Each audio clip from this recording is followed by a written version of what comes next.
अच्छा उदित सर, कभी ऐसा होता है जैसे आप शानुदा बहुत सारे ऐसे प्रोग्राम्स में जाते होंगे ना अनुराधा जी, जहाँ पे कोई ऑलरेडी एक सिंगर गा रहा है और आप ही का गाना गा रहा है। फॉर एग्जाम्पल वो ए अजनबी गा रहा है और उसने गाया और सामने से कोई बंदा उठ के उसको 500 रुपए दे गया कि क्या बात गाया है, तो आपने वहां जाके 250 लिए उससे कि गाना तो मेरा है? मैं खुश होता हूँ कि चलो हमारे गाने गा के लोग पैसा कमाते हैं, नाम कमाते हैं, कितनी बड़ी बात है। ये तो होता ही है, बड़ी बात है, बिल्कुल। बहुत बहुत। जैसे हम छोटे थे तो रफी साहब या लता जी जितने भी बड़े सिंगर्स थे उनको सीख के हम यहाँ आए, तो आज हो सकता है कि हम लोगों के गाने गा के वो पैसा कमाते होंगे, नाम करते होंगे, तो हमें कितनी खुशी होती है। बिल्कुल बिल्कुल, ये होना भी चाहिए। जैसे आपने रफी साहब का नाम लिया, मैंने सुना वो भी बड़े मजाकिया किस्म के थे रफी साहब भी। रफी साहब बड़े ही जैसे भोले थे ना, तो मजाकिया भी ऐसे थे। अच्छा। लता जी भी कम नहीं है जी चाहिए। डीडीएल जी के गाने रिकॉर्ड कर रहे थे हम लोग वेस्टर्न आउटडोर में, मैं 2 लाइन गाया था, लता जी आ गई। और वेस्टर्न आउटडोर में एक डोर है जो ग्लास लगे हुए हैं, वहां से दिखता है, तो लता जी को देखते ही मेरे तो होश हवाश उड़ गए। तो मैंने बोला दीदी आप रहोगे तो मैं तो गा नहीं पाऊंगा। तो बोली कि नहीं, मैं पर्पसली आई हूं तो तुम्हारा गाना सुनने, और मैं यहाँ बैठूंगी और तुम्हें गाना गाना पड़ेगा। अच्छा। मैं बोला पॉसिबल ही नहीं है। तो यश जी आए, बोले एक काम करते हैं, लंच का टाइम हो गया है, खाना मंगाए उन्होंने, हम लोग खाना खाए, इतनी जोक सुनाई लता जी, एक से एक जोक, हंस हंस के मैं थक गया। फिर भी मैंने कहा कि बस आप यहीं रहिए, मैं पहले मुझे गाने दीजिए फिर आप आना, लेकिन वो मानी नहीं, वो बैठी रही, मैंने गाना गाया। ये तो बहुत सारा गाना गा लिया था लता जी के साथ, ऐसा हालत हुआ था। आप सोचो कि कलकत्ता के गली में मैं हाफ पैंट पहन के दौड़ते थे, लता जी के गाने सुनते थे रेडियो में। तो मुझे मालूम है कि सनी में 2nd फ्लोर में जो स्टूडियो हुआ करता था, उसमें बैलेंसिंग रूम में नया साउंड करके एक फिल्म था जिसमें बापीदा का म्यूजिक था। अच्छा जी। और मैं कभी सोचा ही नहीं था कि फर्स्ट टाइम, मैं जानता भी नहीं था कौन मेरे साथ गा रहा है क्या नहीं गा रहा है। तो मैं खड़ा हुआ तो मेरे बाजू में एक छोटा सा माइक लगा हुआ था, तो मैंने ऐसे कैजुअली लिया, सब कर रहा है। अचानक देखा कि दरवाजा खोल के एकदम सफ़ेद साड़ी में लता जी एंटर किए। तो सोचो कि उदित जो बोल रहा था ना कि उनका हालत, तो मेरा भी वही हालत था। मैं तो उनको देख के पहले बोला, पैर छुआ और बोला कि मैं गाना कैसे गाऊंगा आपके सामने। तो बोली कि तुम बिल्कुल ठीक गाओगे, तुम एकदम चिंता ना करो, मैंने सुना तुम बहुत अच्छा गाते हो। तो मेरे को हौसला बढ़ाया उन्होंने। फिर हम दोनों ने गाया वो प्यार तुम मुझसे करती हो। फिर बाद में तो बहुत सारे गीत लाइन से। Excellent experience. But Lata ji का एक चीज़ देखा मैंने, हमने सीखा, उनसे सीखा बिल्कुल, कि सिंगर कोई भी हो साथ में उसको डोमिनेट मत करो, उनका हौसला बढ़ाओ। ये शिक्षा उन्होंने दिया था हमें, और वही आज भी वही चल रहा है। क्या बात। पर अच्छा, लता जी के किस्सों की बात चली तो फोन की बात हुई तो मुझे एक किस्सा याद आ गया। एक बार क्या हुआ, हम दूसरे चैनल पे शो करते थे, हमारे सेट को आग लग गई। तो सबको पता था, बहुत न्यूज़ व्यूज़ में आया था, तो मैं थोड़ा अपसेट तो होता है आदमी, पर मैं उठा के चलो कोई नहीं। फिर हम लोग किसी और जगह पे जाके शूट करने वाले थे, तो सडनली मेरे फ़ोन पे लैंडलाइन का नंबर आता है उनका, तो मेरे पास सेव नहीं था। तो मैं खुद ही गाड़ी चला रहा था, मैं साइड में गाड़ी थोड़ा इधर कर लिया। मैं कहा जी, कहते मैं लता मंगेशकर बोल रही हूँ। मैं कहा व्हाट। तो मैं गाड़ी साइड पे लगाई और मुझे इतनी खुशी, मैं भूल गया कि मेरे सेट को आग लगी है। वो कहती है हमें बड़ा दुख हुआ आपके शो का। मैं कहा अरे आज मेरे पापा होते बड़े खुश होते। कहते मैंने अफसोस करने के लिए फोन किया है। और मैं इतना एक्साइटेड हो गया। उसके बाद फिर एक दिन मेरा जन्मदिन, और फिर मुझे फोन आया कि हम लोग लोखंड वाला स्टूडियो में रिकॉर्ड कर रही हूँ, आप आ जाओ। तो मैं उनसे मिलने गया। उन्होंने मुझे बर्थडे पे इतनी खूबसूरत घड़ी दी। मैं बहुत कम पहनता हूँ ताकि वो पुरानी ना हो जाए, उसका कुछ खराब ना हो जाए। So Lata di, we love you. और we love you Lata ji, we love you. तो दोस्तों, अब मैं मंच पे बुलाने जा रहा हूं आप सबकी जोरदार तालियों के बीच, please welcome mister Udit Narayan. Love you Udit sir. Please विराजमान हो जाइए। Thank you. आज हमने सोफा भी आपके हिसाब से बनवाया है। ये शूटिंग के बाद आपको दे देना हमने। क्या बात है, शुक्रिया। वाह वाह वाह, थैंक यू सो मच। लेकिन एक बात है यार, जी जी शंकर, कपिल, अर्चना जी बहुत खूबसूरत लग रहा है आज। ये तो बात है। मैं रियली तेरा शो खाली देखता हूँ टीवी में। हाँ और मेरे शो में खाली अर्चना जी को। हाँ, खाली हाँ, तेरा very शो good, भी, शानू। यही तेरा शो किया भी जैसा चलता जा रहा है, अर्चना भी चलते जा रहा है। मैं वही देखा। अभी दूसरी बात यह है कि जब तेरा ये शो बंद हो गया था, जी रियली रियली रियली मैं इतना दुखी हो गया था। घर में जाके रात को ये हंसाते थे हमको रोज। आज मैं इतना खुश हूँ तेरे ये शो में लव यू आके। Shanuda. Love you Kapil, love thank you you Shanuda. Archana ji, love you. Thank you. मेरा कहना ये है कि अर्चना जी की तारीफ की हमारे कुमार शानू ने, हाँ जी। लेकिन बहुत लेट हो गया। क्यों? बहुत पहले करना चाहिए था। और बात रही कपिल जी के शो बंद नहीं हुए थे, ये बहुत बड़े एक्टर हैं और अपनी डिमांड बढ़ाने के लिए इसलिए बंद कर दिए ताकि और डिमांड बढ़ जाए, और वही सही हुआ। पकड़े, सही पकड़े, सही पकड़े। तो दोस्तों अब बारी है उनको यहाँ पे बुलाने की जो हमारे शो पे पहली बार आ रही हैं और आप सब उनको उनकी आवाज को बहुत प्यार करते हैं। Please welcome Anuradha Paudwal ji. जोरदार तालियां अनुराधा जी के लिए। Thank you so much. अगर मैं सच कहूँ तो it's like a dream for me आपके शो में आना। अरे pleasure thank you pleasure so honour. Much. क्या बात है। Thank you very much. और such a pleasure Archana ji meeting you after so many years. So many years, You are Radha. just the same. Thank you so You're much. just blessed. Thank you so much. Thank you. Evergreen, evergreen. Thank you so Evergreen. much. Of course evergreen. वही तो मैं बोल रहा 35 हूँ। साल के बाद भी दादा ये बिल्कुल वैसी दिखती हैं। Thank you. 35 साल बाद ये तो हमें अपनी उम्र ही 34 बता रही हैं। इसीलिए तो अनुराधा जी ने तमा लेके आया। ये उदित सर आज आप क्या खा के आए हैं आज? एक्टिव है उदित सर। जोरदार तालियां हमारे तीनों लेजेंड्स के लिए। अच्छा, शानुदा, अनुराधा जी, उदित सर, आप तीनों का हमारे शो पे बहुत बहुत स्वागत है। कसम से आज आप तीनों से मिलके आपके गाने सुन के वो दौर याद आ गया अर्चना जी। नहीं तू एक चीज मेरे को बता जी कि तूने कभी सोचा था कि हम तीनों एक साथ आएंगे तेरे शो में?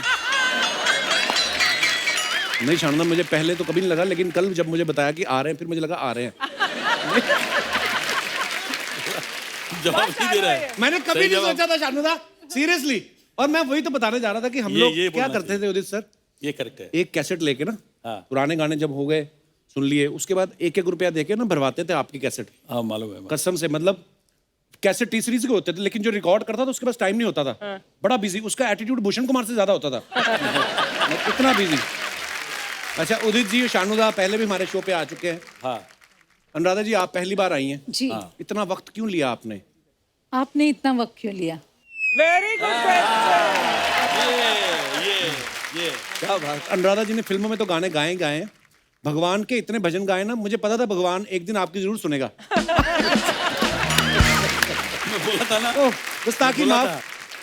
अच्छा उदित जी, जब लास्ट टाइम आए थे ना अनुराधा जी, अपने बेटे के साथ आए थे, आदित्य के साथ, तो वो हमें बता रहे थे, कहते उदित जी ना घर में ज्यादा मतलब कपड़े वपड़े पहनते नहीं, तौले पहन के घूमते रहते हैं। तो अब तो बहू आ गई घर में, पूरे कपड़े पहनने में बड़ी तकलीफ होती होगी।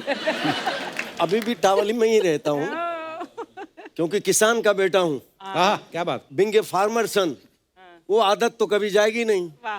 हाँ, ये फार्मर का बेटा है, कभी खेत नहीं देखा लेकिन टावल जरूर देख लिया। आप बताओ कितनी बड़ी बात है। उदित सर, जिस प्रकार से आप बात करते हैं, स्माइल रहती है आपके फेस पे, सॉफ्टनेस, सुरीली आवाज है, तो आपको कभी माइथोसिल वालों का फोन नहीं आया कि हमारे यहाँ भगवान का रोल कर दो आप? देखिए ये सब एक नेचुरल जो होता है ना, जी ऊपर वाला बनाता है जिसको जिस तरह, राइट। तो वो फितरत जो है ना, जी वो बदलता नहीं है। मैंने देखा इतना स्माइलिंग फेस है, ये किसी के साथ अफसोस भी नहीं कर सकते कि बहुत बुरा हुआ। वो कहेंगे फिर आप क्यों हंस रहे हो। उदित सर और शानुदा इतने शरारती हैं ना, इनकी शरारतों को देखते ही अनुराधा जी ने ना भजन गाने शुरू कर दिए। ये तो इतनी शरारत। सबसे बैठ के भजन। शानुदा एक बात बताओ, आपका नाम हमने सुना केदारनाथ भट्टाचार्य था पहले, हाँ, तो फिर दादा कुमार शानू कैसे पड़ा नाम? ये एक्चुअली कल्याण जी भाई, आनंद जी भाई ने ये नाम दिया क्योंकि मैं जब बोलता हूँ ना, बंगाली एक्सेंट बहुत होता है। जब गाता हूँ तो उर्दू तो आप लोगों को पता ही है, उर्दू कैसा आता है मेरे मुंह से। तो कल्याण जी भाई ने मेरे को बोला कि देखो तुम्हारा माइनस पॉइंट है, तुम जब बात करते हो तब बंगाली की झलकता है, लेकिन जब तुम गाते हो ऐसा क्लियर उर्दू, मतलब कोई विश्वास नहीं करेगा कि तुम बंगाली हो। तो मतलब मैं तुम्हारा नाम यार सानू भट्टाचार्य जी नहीं चलेगा।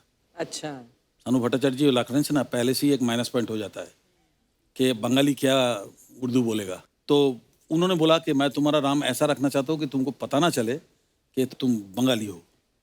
कल्याण जी भाई ऐसा ऐसा करते थे ना, वो कुमार कुमार सानू कुमार। तो उसी दिन से मेरा नाम कुमार सानू हुआ और उन्होंने ये नाम रखा। और उसके बाद तो जब जादूगर फिल्म में गाया अमिताभ जी के लिए, तो फिर बस वही नाम चालू हो गया। अच्छा, हमने ये भी सुना है कि अनुराधा जी का नाम भी पहले अलका था। आपने इसलिए तो नहीं चेंज कर लिया कि अगर अलका हुआ तो उदित जी छेड़ते रहेंगे? जनरली महाराष्ट्रियंस में शादी के बाद नाम चेंज करते हैं। अच्छा इस जी। वजह से मेरा नाम अनुराधा हुआ। Okay okay. और मज़े की बात यह है कि घर में अभी तक कोई अनुराधा बुलाता नहीं। ये अच्छा तो जी। दुनिया के लिए हो गया, घर में सब अलका ही बुलाते हैं। अच्छा जी। लेकिन उस वक्त इनको नहीं मिली थी मैं। अच्छा, और अगर आज मैं अनुराधा जी से पूछना चाहता हूँ, अगर मैं उस वक्त मिल जाता तो क्या करती आप? शायद अलका ही रखती फिर। कितनी प्यारी नेचर है उदित सर की भी। 10 मिनट में 20 बार हाथ पकड़ चुके हैं। देखिए, इसका भी मैं कारण बताता हूँ बताइए। कि जब हम अनुराधा जी के साथ रोमांटिक गाने गाते हैं, जी हम अलका याग्निक जी के साथ रोमांटिक गाना गाते हैं, जी। यहाँ तक कि लता जी के साथ भी गाए हैं, दिल तो पागल से लेके डर तक। तो क्या है, जब तक हम गाने में पास में नहीं रहेंगे, रोमांस नहीं होगा दिल के अंदर, तो वो गाने में निखरेगा नहीं। राइट। अच्छा, तो वो भी एक रोमांस। ये कह रहे हैं कुमार सानू जी और अनुराधा जी कि सिर्फ तुमसे हमको मिलना है और तुमको ही सब बताना है। हाँ। बीच में हम भी तो हैं।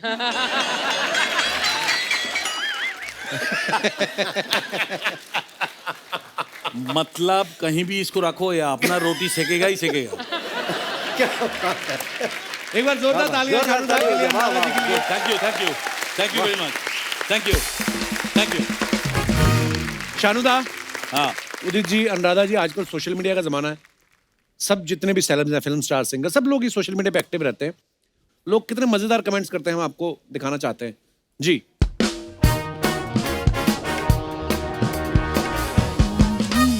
पोस्ट का पोस्टमार्टम। ये उदित जी, आपने कहीं अपने फोटो पोस्ट करी थी, आप और आदित्य। नीचे किसी ने लिखा है, कपड़ा सस्ता मिल रहा हो तो भी सेम नहीं बनवाना चाहिए। लोग बड़े क्रिएटिव हैं। जूते सेम नहीं हैं, उदित जी के जूते उनकी शादी वाले हैं। किसी ने नीचे लिखा है, अच्छा पापा जल्दी करो, अनु मलिक आ रहे हैं, वो आग लगा देंगे, आग लगा देंगे। आग लगा देगा, आग लगा देगा, आग लगा देगा। शादी में बाप बेटा, पापा आप रुको, उधर से नान मैं ले आता हूं। रुको पापा, वो अलका याग्निक नहीं, नेहा कक्कड़ है। ये अलका जी से करते रहते हैं ना हंसी ठिठोली, तो लोग देखते हैं तो वो उस हिसाब से कमेंट लिखते हैं। और भी है हमारे पास। शानुदा की है फोटो ये। They know how to fix you without even saying a word. क्या हो गया सर, इवेंट वालों ने पैसा नहीं दिया या हैंगओवर नहीं उतरा?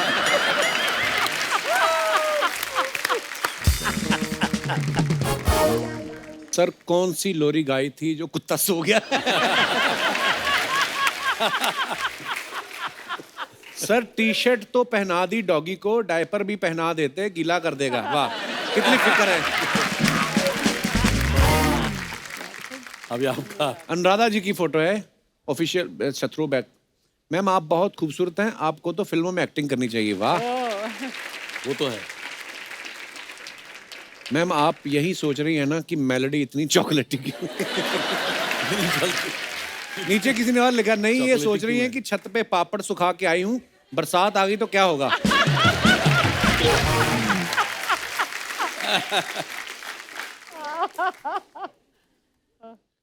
मैम इतना सोच लेती हो तो ये बताओ, अनु मलिक सिंगर खराब है या शायर? अबे अनु मलिक जी लेजेंड है, किसी ने रिप्लाई किया है नीचे, किसी ने लिखा है, अनु मलिक जी झूठे अकाउंट बना के पोस्ट मत करो।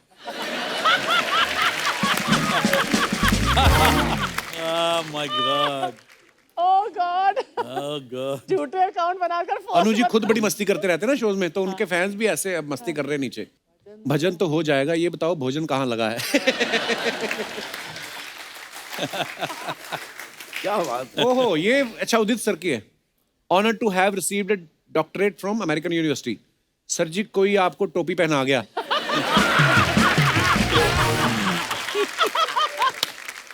सर आपको डॉक्टरेट की डिग्री मिली है, मेरे 3 दिन से पेट में मरोड़ चल रही है, इलाज बता दो।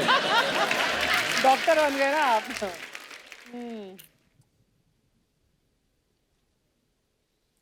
उदित जी ये राइट वाली कौन है? सर मुझे तो जी, पता होगा एक्चुअली। सर जी ये डिग्री की खुशी है या दीदी की?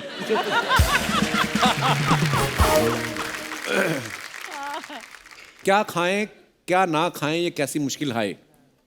सर बाहर जाके ठेले पे भुर्जी पाव खाओ, होटल में महंगा मिलेगा और मजा भी नहीं आएगा। नीचे लिखा है, सर सोच रहे हैं इस होटल में गाना भी मेरा बज रहा है और डिस्काउंट भी नहीं दे रहे।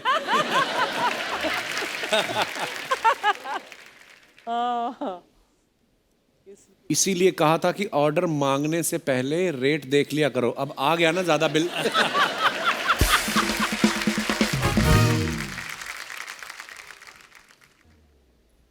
पीछे ब्लू वाली आंटी ऐसी लग रही है कि आज 2 लड़कों की शादी करवा के जाएगी। अच्छा पीछे जो दिख रही जो है, पीछे ब्लू।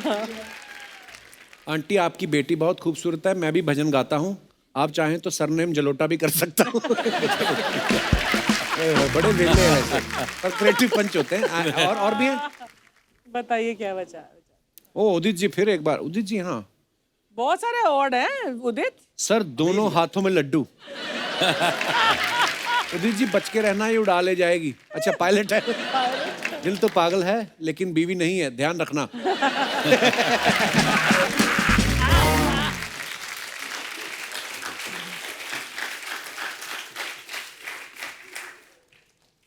ओ किसी ने लिखा आज आपकी स्माइल 1 इंच ज्यादा है। इतने कॉन्फिडेंस से पायलट को पकड़ा है, ये क्या आपका जहाज चलाती है?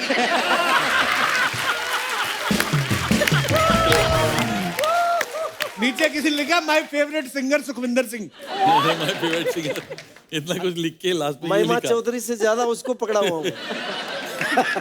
अब मैं आ गया। क्या बात है। और दशानुदा के लिखा जोगेश्वरी का जेम्स बॉन्ड। ओहो अनुराधा जी, आपने इतने सारे बॉलीवुड गाने के बाद एकदम से आपने जब भक्ति संगीत का गाना शुरू कर दिया, क्यों? मतलब लव लेटर ज्यादा आने लगे थे आपको? नहीं, ऐसी बात नहीं है। फिल्म इंडस्ट्री में हमें हमेशा डायरेक्टर्स, प्रोड्यूसर्स या किसी फिल्म के हिट होने पे हीरो हीरोइन इन पे मतलब उनके मूड्स पे गाने मिलते हैं। अच्छा जी। तो थोड़ा सा मुझे वो इनसिक्योर सा लग रहा था। अच्छा जी। और डिवोशनल हमेशा ही मुझे अच्छा लगता था, तो I tried and switch to devotional, क्योंकि डिवोशनल में हमारे बस बहुत सारा मटेरियल है जी। जो अगर आप डेडिकेटेडली नहीं करो तो इतना समय नहीं दे पाते हैं। राइट। तो जिस वक्त मेरे हिसाब से जो पॉपुलैरिटी का पीक जिस वक्त था, जब आशिकी, दिल एक मानता नहीं वगैरह ये सभी फिल्में वगैरह बहुत हिट हुई, उसके बाद फिर मैंने ट्रांजिट किया और डिवोशनल्स किए। क्या बात है। नदी जी, आपने शानुदा के साथ भी उदित सर के साथ काफी गाने गाए हैं, इन दोनों में से वैसे शरारती कौन है ज्यादा? शरारती है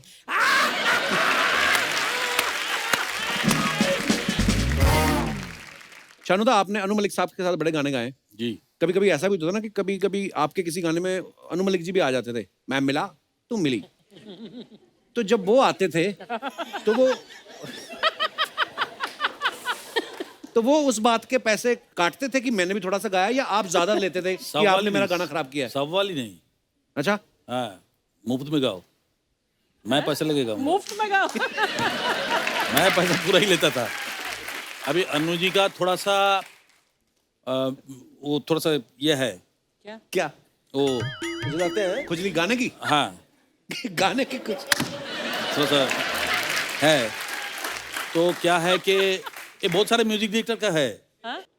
जो पहले खुद गा के रखते हैं, फिर सोचते हैं कहीं अगर ये निकल जाते तो हाँ। खामाखा सानुदा हिट हो गया। ठीक, तो इसलिए वो जो मैं मिला वाला गाना बोला, उसमें मैंने अनुजी आई लव यू, हाँ उसमें मैंने उन्होंने मेरे को गाने नहीं दिया वो गाना, ऐसे एक गाना नहीं, बहुत सारे गाने हैं जिसमें व्हिस्लिंग हो, या व्हिस्लिंग बहुत अच्छा करते हैं अनुजी, हाँ, बहुत ही जबरदस्त, is a multi talented guy, ये तो मानना ही पड़ेगा कि अनु जी एक म्यूजिक डायरेक्टर ऐसा है जो बैठे बैठे खड़े खड़े गाना बना देते हैं एक्चुअली। वाह। ये तो और है। वो दिल से निकलता है उसका, ये तो है। एंड अनु जी के साथ मैंने इतना काम किया, लेकिन Anu ji I love you, वो गाना थोड़ा सा कम गाते हैं हमारे साथ तो अच्छा होता है। हाँ अच्छा उदित सर, कभी ऐसा होता है जैसे आप शानुदा बहुत सारे ऐसे प्रोग्राम्स में जाते होंगे ना राधा जी, जहाँ पे कोई ऑलरेडी एक सिंगर गा रहा है और आप ही का गाना गा रहा है, फॉर एग्जाम्पल वो ए अजनबी गा रहा है और उसने गाया और सामने से कोई बंदा उठ के उसको 500 रुपए दे गया कि क्या बात गाया है, तो आपने वहां जाके 250 लिए उससे कि गाना तो मेरा है? हैं? मैं खुश होता हूँ कि चलो हमारे गाने गा के लोग पैसा कमाते हैं, अरे नाम कितने कमाते हैं, ये- कितनी बड़ी बात है। ये तो होता ही है, ये बड़ी बात है बिल्कुल। बहुत बहुत। जैसे हम छोटे थे तो रफी साहब या लता जी जितने भी बड़े सिंगर्स थे उनको सीख के हम यहाँ आए, हाँ। तो आज हो सकता है कि हम लोगों के गाने गा के वो पैसा कमाते बिल्कुल, होंगे, बिल्कुल, नाम करते होंगे, बिल्कुल, तो सही। हमें कितनी खुशी होती है। बिल्कुल बिल्कुल ये होना भी चाहिए। जैसे आपने रफी साहब का नाम लिया, मैंने सुना वो भी बड़े मजाकिया किस्म के थे रफी साहब भी। रफी साहब बड़े ही जैसे भोले थे ना, तो मजाकिया भी ऐसे थे। अच्छा लता जी भी कम नहीं है जी। सही है, करेक्ट। डीडीएल जी के गाने रिकॉर्ड कर रहे थे हम लोग वेस्टर्न आउटडोर में, मैं 2 लाइन गाया था, लता जी आ गई। और वेस्टर्न आउटडोर में एक डोर है जो ग्लास लगे हुए हैं, वहां से दिखता है, तो लता जी को देखते ही मेरे तो होश हवाश उड़ गए। तो मैंने बोला दीदी आप रहोगे तो मैं तो गा नहीं पाऊंगा, तो बोली कि नहीं मैं पर्पसली आई हूं तो Yes. तुम्हारा गाना सुनने, और मैं यहाँ बैठूंगी और तुम्हें गाना गाना पड़ेगा। अच्छा मैं बोला पॉसिबल ही नहीं है। तो यश जी आए, बोले एक काम करते हैं, लंच का टाइम हो गया है, खाना मंगाए उन्होंने, हम लोग खाना खाए, इतनी जोक सुनाए लता जी, हाँ, बहुत। एक से एक जोक, हंस हंस के मैं थक गया। फिर भी मैंने कहा कि बस आप यहीं रहिए, मैं पहले मुझे गाने दीजिए फिर आप आना, लेकिन वो मानी नहीं, वो बैठी रही, मैंने गाना गाया। वाह, ये तो बहुत सारा गाना गा लिया था लता जी के साथ, ऐसा हालत हुआ था। आप सोचो कि कलकत्ता के गली में मैं हाफ पैंट पहन के दौड़ते थे, लता जी के गाने सुनते थे रेडियो में। तो मुझे मालूम है कि सनी में 2nd फ्लोर में जो स्टूडियो हुआ करता था, उसमें बैलेंसिंग रूम में नया सावन करके एक फिल्म था जिसमें बापीदा का म्यूजिक था। अच्छा जी। और मैं कभी सोचा ही नहीं था कि फर्स्ट टाइम, मैं जानता भी नहीं था कौन मेरे साथ गा रहा है क्या नहीं गा रहा है। तो मैं खड़ा हुआ तो मेरे बाजू में एक छोटा सा माइक लगा हुआ था, तो मैंने ऐसे कैजुअली लिया, सब कर रहा है। अचानक देखा कि दरवाजा खोल के एकदम सफ़ेद साड़ी में लता जी एंटर किए। तो सोचो कि उदित जो बोल रहा था ना कि उनका हालत, तो मेरा भी वही हालत था। मैं तो उनको देख के पहले बोला, पैर छुआ और बोला कि मैं गाना कैसे गाऊंगा आपके सामने। तो बोली कि तुम बिल्कुल ठीक गाओगे, तुम एकदम चिंता ना करो, मैंने सुना तुम बहुत अच्छा गाते हो। तो मेरे को हौसला बढ़ाया उन्होंने। फिर हम दोनों ने गाया वो प्यार तुम मुझसे करती हो। फिर बाद में तो बहुत सारे गीत लाइन से। Excellent experience. But Lata ji का एक चीज़ देखा मैंने, हमने सीखा, उनसे सीखा ये, बिल्कुल। कि सिंगर कोई भी हो साथ में, उसको डोमिनेट मत करो, उनका हौसला बढ़ाओ। ये शिक्षा उन्होंने दिया था हमें, और वही आज भी वही चल रहा है। क्या बात। पर अच्छा, लता जी के किस्सों की बात चली तो फोन की बात हुई तो मुझे एक किस्सा याद आ गया। एक बार क्या हुआ, हम दूसरे चैनल पे शो करते तो हमारे सेट को आग लग गई। तो सबको पता था, बहुत न्यूज़ व्यूज़ में आया था। तो मैं थोड़ा अपसेट तो होता है आदमी, पर मैं उठा के चलो कोई नहीं, फिर हम लोग किसी और जगह पे जाके शूट करने वाले थे। तो सडनली मेरे फ़ोन पे लैंडलाइन का नंबर आता है उनका, तो मेरे पास सेव नहीं था। तो मैं खुद ही गाड़ी चला रहा था। मैं साइड में गाड़ी थोड़ा इधर कर लिया। मैं कहा जी, कहते मैं लता मंगेशकर बोल रही हूँ। मैं कहा व्हाट। तो मैं गाड़ी साइड पे लगाई और मुझे इतनी खुशी, मैं भूल गया कि मेरे सेट को आग लगी है। वो कहती है हमें बड़ा दुख हुआ आपके शो का। मैं कहा अरे आज मेरे पापा होते बड़े खुश होते। कहते मैंने अफसोस करने के लिए फोन किया है। और मैं इतना एक्साइटेड हो गया। उसके बाद फिर एक दिन मेरा जन्मदिन, और फिर मुझे फोन आया कि हम लोग लोखंडवाला स्टूडियो में रिकॉर्ड कर रही हूँ और आप आ जाओ। तो मैं उनसे मिलने गया। उन्होंने मुझे बर्थडे पे इतनी खूबसूरत घड़ी दी। मैं बहुत कम पहनता हूँ ताकि वो पुरानी ना हो जाए, उसका कुछ खराब ना हो जाए। So Lata di, we love you. और हाँ, we love you Lata ji, we love you.